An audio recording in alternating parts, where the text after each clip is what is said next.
region. I am Tanvi Taneja, and for news from the rest of the world, I am joined by my colleague Caroline Malone from Washington, D.C. Caroline, good evening to you from New Delhi. Well, good morning, Tanvi. It's 9 a.m. here in Washington, D.C. and 3 in the afternoon across Central Europe. Coming up in the next 30 minutes, we head straight to New Hampshire to hear the results of one of the Republican primaries. But first, the headlines. Israel hits Khan Yunis amid talks on a one-month truce in Gaza. Iran's President Ibrahim Raisi discusses the widening Gaza conflict with his Turkish counterpart Recep Tayyip Erdogan in Ankara. UNGA President Dennis Francis says reform of the UN Security Council absolutely necessary, warns about the possibility of a third world war, hopes India will take lead in helping bridge differences. Russia accuses Ukraine of killing 65 of its own prisoners of war by shooting down a Russian military transport plane in Belgorod. And Donald Trump furious as he fails to knock out his sole rival for the Republican presidential nomination. Nikki Haley vows to fight on before the next competitive contest in South Carolina. This race is far from over. There are dozens of states left to go. And the next one is my sweet state of South Carolina.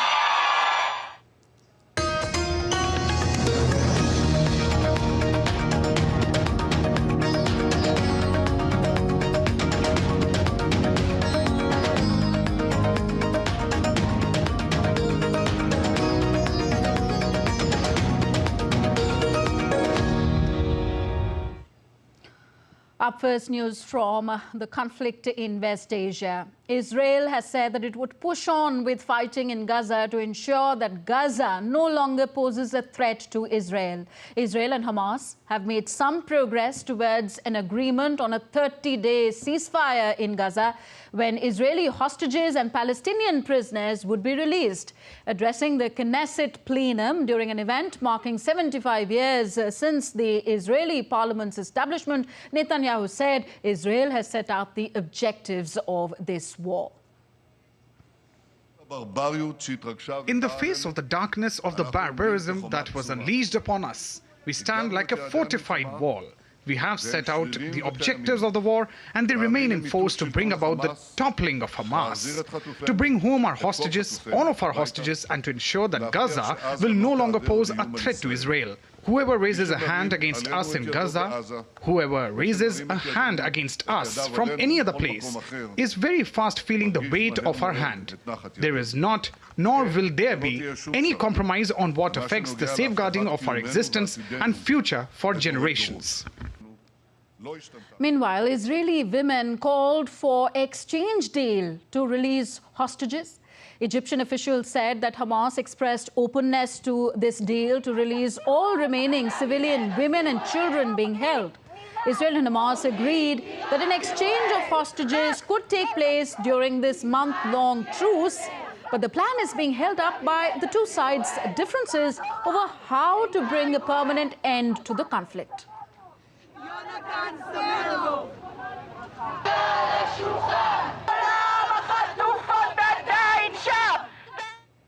Now, amid all this, Iranian President Ibrahim Raisi arrived in the Turkish capital Ankara on Wednesday for talks with his Turkish counterpart Recep Tayyip Erdogan. Both the leaders are set to have discussions on discussing the widening Gaza conflict and on energy cooperation. They will hold discussions on this Israel-Gaza conflict. Reportedly, the two leaders will also chair a Turkish-Iranian business council, and it is expected that some agreements could be signed. Now, the UN General Assembly President Dennis Francis has termed India as a reliable and highly regarded partner. The 78th President of the General Assembly, Dennis Francis, is on a 5-day visit to India. He held talks with India's External Affairs Minister, Dr. S. Jaishankar, in New Delhi today. The UNGA President said that reform of the UN Security Council is absolutely necessary, and he said that He expects India to take the lead in bridging differences amid these challenging times. So reform of the Council is absolutely necessary. If you are in a privileged position, you are not necessarily in a hurry to lose privilege. Reform is inescapable. The question then becomes, what is the formula by which this reform would take place? India has been a long-standing partner of the United Nations. India, in fact, contributes one of the largest numbers of peacekeepers to the system. And that is emblematic of India's commitment to multilateralism and to the values and principles that are enshrined in multilateralism. India is a mature, highly respected member of the United Nations. It is a leader in many ways. And I'm sure that that fact is not lost on the members of the General Assembly. Warning about the possibility of a third world war, Francis said that with the advent of these developed weapons, the consequences of World War III will be worse than the previous two world wars. It would appear that third parties are facilitating this action being taken by the Houthis in the Red Sea. Very damaging and very dangerous, because the last thing you really want is the regionalization of that war. You do not want that, because that would mean escalation, and escalation breeds further escalation. So a third world war is not beyond the realm of possibility. And because of the weapons that now exist, the power of the weapons that now exist, the outcome is not going to be, is not going to resemble what we saw in the last two world wars. On to the United States now. Donald Trump, the former US president, won his second straight nominating contest over challenger Nikki Haley, the only other Republican left in the race. My colleague Caroline Malone is in Washington, D.C. She gives us more on this and other stories making headlines around the world. Caroline, Trump seems furious as he's unable to knock out Haley for now. Well, the former South Carolina Governor Nikki Haley is said to be trailing the former US president by over 30 points in the latest overall polls. But Trump is projected to win the 24th February primary. In New Hampshire, it looks like he'll get over 54% of the votes, while Haley got more than 44%. After Iowa, Trump has marched closer to a November rematch with President Biden. However, Haley is not ready to concede the Republican nomination just yet. She said that that race is far from over.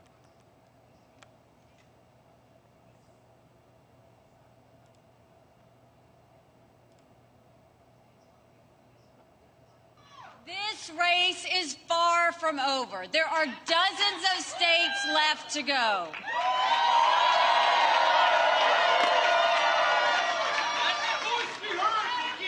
And the next one is my sweet state of South Carolina.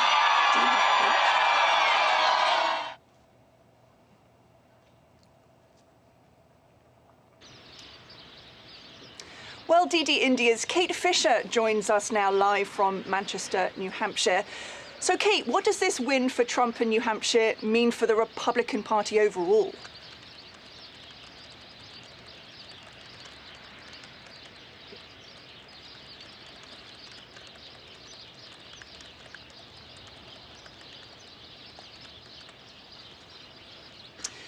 So we've got some technical issues with Kate, but perhaps we'll go back to her shortly. Let's move on now and to the trial of the US author Jean Carroll's ongoing defamation lawsuit against the former US President Trump will resume on Thursday. On Monday, a US District Judge, Lewis Kaplan, delayed the trial for 2 days as a juror and one of Trump's lawyers reported being ill.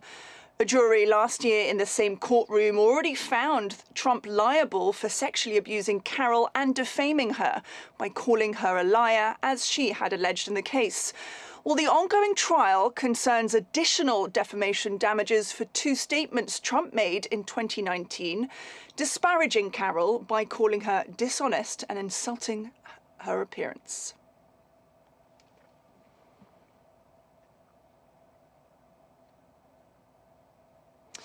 Well, Taiwan's President-elect Lai Ching-te has signalled his desire for Taipei to join the US-led Indo-Pacific Economic Framework. Taiwan had previously sought to join the Indo-Pacific Economic Framework, but the US had not agreed to it previously. Taiwan's participation in the Indo-Pacific Framework would probably further strain US-China ties. Any show of support from Washington for the island territory is unlikely to go down well with Beijing.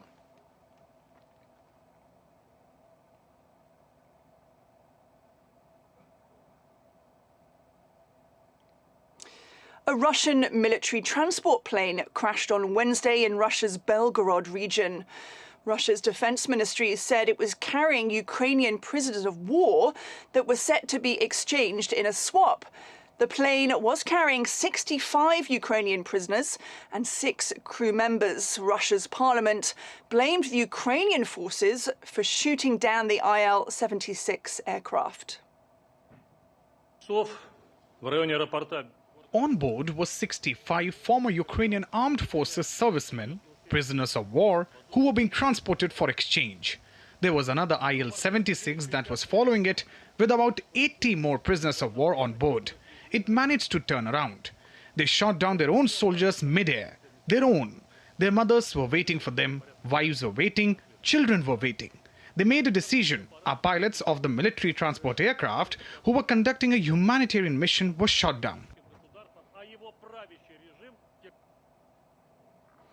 Well, meanwhile, a wave of Russian missiles hit Ukraine's 2 largest cities on Tuesday, killing 18 people and injuring more than 130.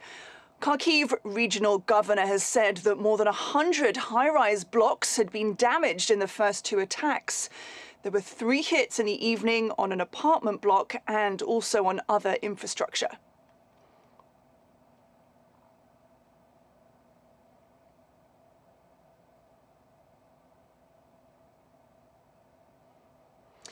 Well, Russia's President Vladimir Putin has met Chad's leader Mahatma Idris Deby at the Kremlin. The two leaders discuss perspectives for the development of Russia-Chad relations in different areas, along with current regional and international issues. Well, Chad, where the French army still retains a military contingent, is France's last close partner in the North African Sahel region. Russia has been moving to edge out the influence of Paris and build ties with countries that have been raged by coups since 2020.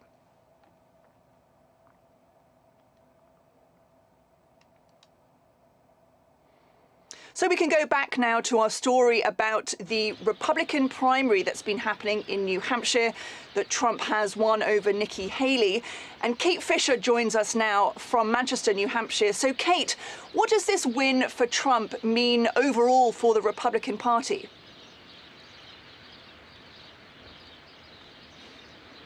Well, it was a decisive victory for the former president, and it's the second he's had. Of course, he won Iowa by an even bigger margin. So it kind of does add an air of inevitability to the fact that Donald Trump will likely be the Republican candidate for the presidential election in November this year.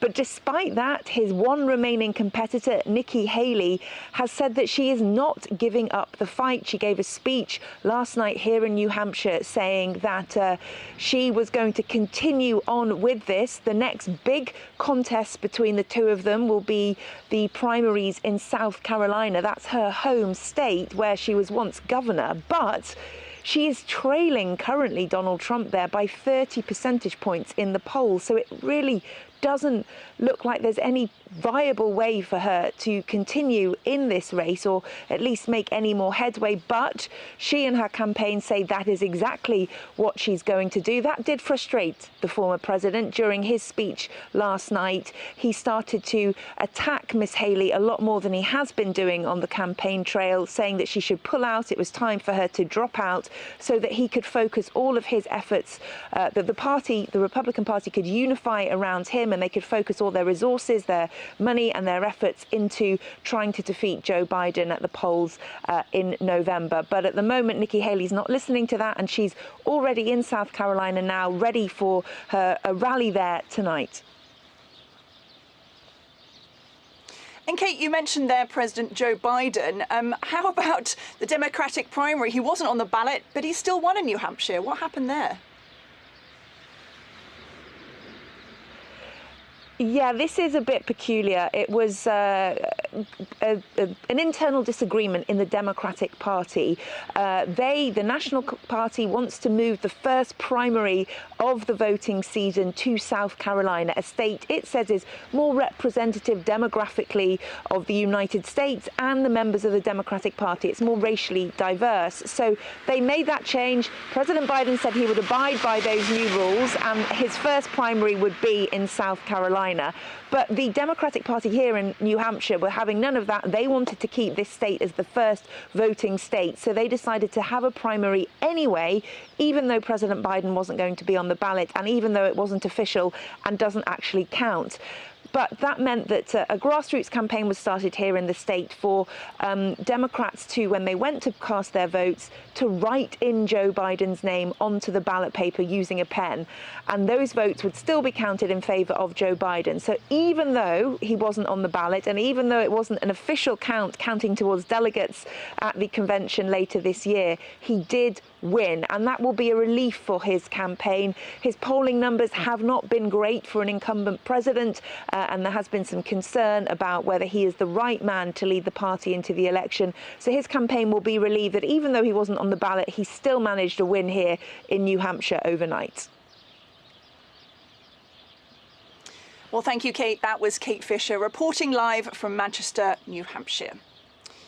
Well, moving on now to Germany, and German train drivers began on Wednesday their longest ever strike, affecting both freight and passenger transport services across the country. The strike is the latest in a series of walkouts over working hours, conditions and pay. Industry experts have estimated that the strike will cost Europe's biggest economy up to $110 million per day, and warned of reputational damage to German businesses.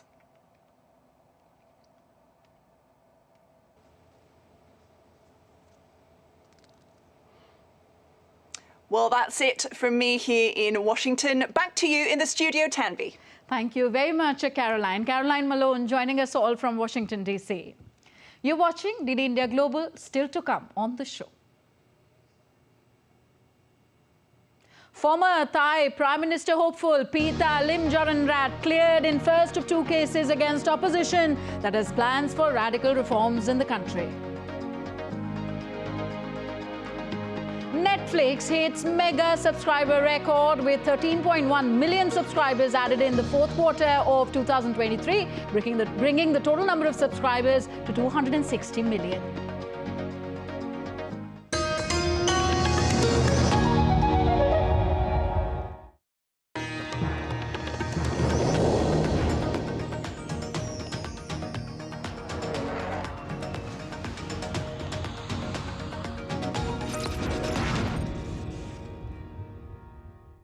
In a world that never stops, where information shapes our reality, one app stands out, helps you stay ahead of time. Introducing the DD India app, your gateway to a world of news right at your fingertips. Your most trusted source of news goes global, goes digital. Explore a world of options, top stories, live updates, in-depth analysis, and more. Stay informed wherever you are. Real-time alerts keep you ahead of the curve always. The DD India app, connecting you to the world, one story at a time. Download now and explore the world of knowledge, insights, and authentic.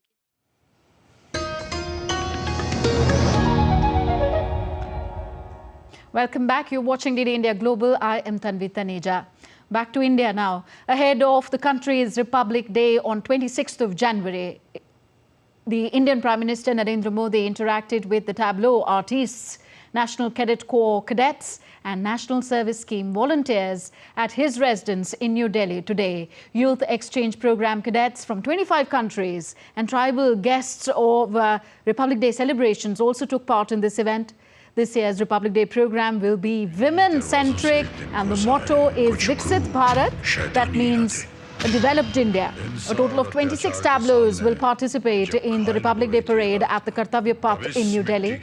Addressing the gathering, the Indian Prime Minister said that the next 25 years will be crucial for the country and its youth.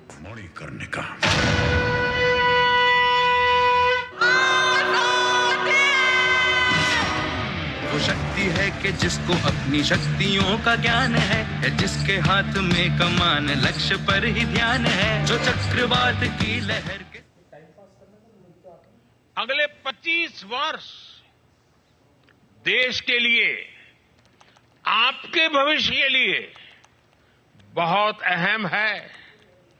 हमारा संकल्प है कि आपकी इस अमृत पीढ़ी का हर सपना पूरा हो। हमारा संकल्प है कि आपकी अमृत पीढ़ी के सामने अवसरों की भरमार हो।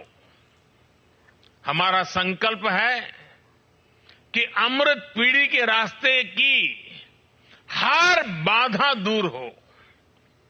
जो अनुशासन, फोकस माइंडसेट और कोऑर्डिनेशन मुझे भी आपके परफॉर्मेंस में दिखा, वही अमृत काल के संकल्पों को पूरा करने का आधार है। More on India's development journey. As India and Norway have joined hands together to work on the renewable energy sector, a Norwegian government's investment firm has invested over $200 million in different renewable energy companies in India. DD India's Tapas Bhattacharya has more. Both the countries have been working in different fields, especially in energy sector. How do you see both countries taking this renewable energy forum further? If the renewable energy transition is going to have an impact in the whole world together, we need India on board. The ambitions that the Indian government has are so ambitious and big, and we from the Norwegian government side would like to support that. We are also supporting that. We have a lot of companies looking at India for different kind of investments in the renewable energy sector. We have a Norfund, which is a government owned investment fund. They have now invested well over $200 million in different renewable energy companies here in India. We have a close cooperation with the Indian government. We see an influx of foreign direct investment here. How do you see that pan out, let's say, in the next 5 years? Well, I would guess that would have to be increase a lot in the next 5 years. From the Norwegian side, in the framework of EFTA, we are negotiating a free trade agreement with India right now, and we're hoping to conclude it quite soon.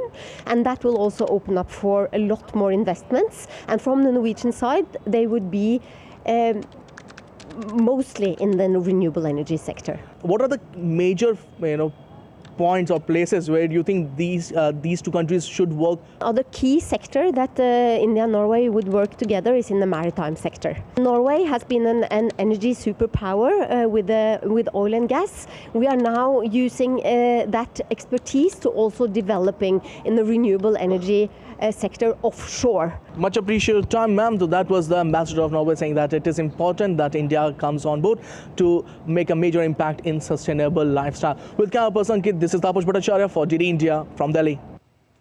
Now, former Chief Minister of the Eastern Indian state of Bihar, Karpure Thakur, has been awarded India's highest civilian honour, the Bharat Ratna, posthumously by the Indian government. Karpure Thakur was known for championing the cause of the backward classes. India's Prime Minister Narendra Modi said that this prestigious recognition is a testament to Karpure Thakur's enduring efforts as a champion for the marginalised and a stalwart of equality and empowerment. Next news of India's outreach campaign, the Viksit Bharat Sankalp Yatra, which is being undertaken across the length and breadth of the country with the aim to inform people about the government welfare measures by ensuring that their benefits reach the targeted beneficiaries in a time-bound manner.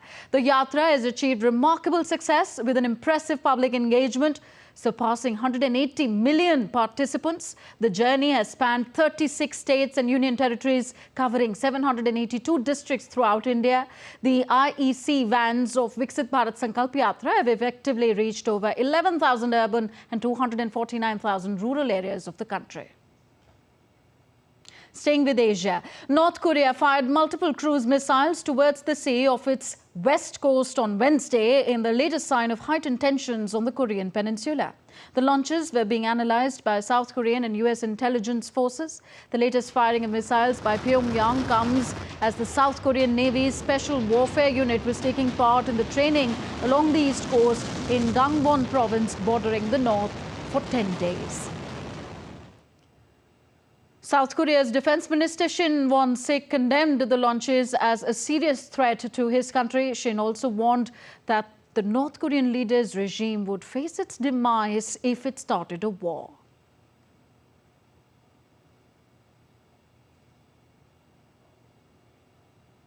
Thailand's Constitutional Court on Wednesday ruled that former prime ministerial candidate Pita Limjaroenrat was not guilty of violating election law and will retain his parliamentary seat. Pita, a senior figure with the Progressive Opposition Party Move Forward, had been accused of breaking election law by owning shares in a media company while being a candidate. Move Forward won last year's election in Thailand but failed to form a government.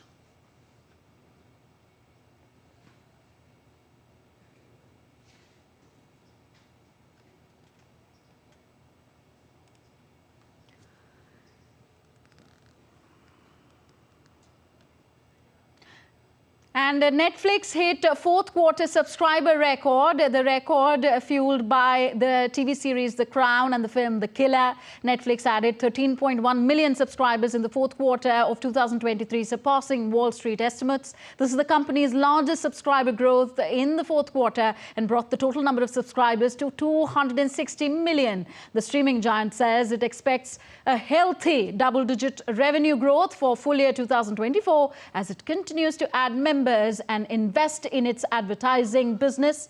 Netflix said that advertising is not yet a primary driver of revenue growth, but it aims for that to change by 2025. That's it in this edition of DD India Global. Thank you for joining us. I am Tanvi Taneja from my entire team in New Delhi. Thank you for being with us. Namaskar.